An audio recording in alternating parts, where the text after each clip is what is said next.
Hi, I'm Elliot Roseman, Vice President with ICF International, headquartered here just outside of Washington, D.C.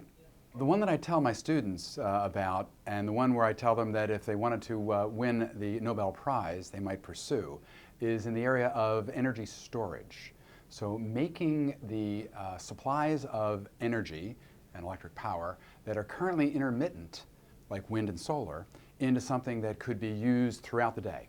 So right now, when the wind doesn't blow and the sun doesn't shine, clearly there is a need to satisfy people's need for electricity, for power, for all the uses that we put that to from other sources.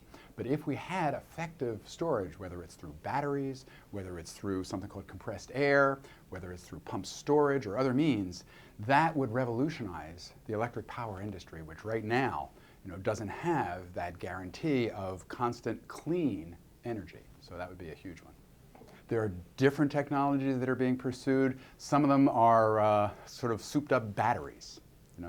So you think of like a battery and a flashlight, where that's a means of energy and electric power storage. We're trying to scale that up so that it works on a grand scale.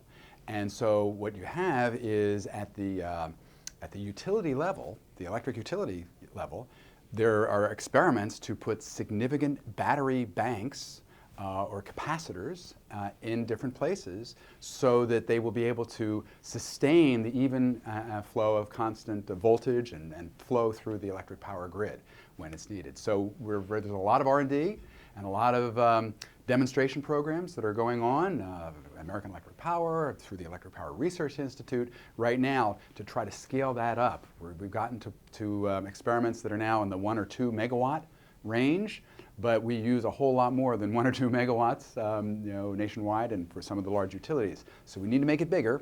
And the one other form of storage, which people are looking at a little bit down the road, is actually through electric vehicles. If you think of it, there's a little battery in each one of the electric vehicles.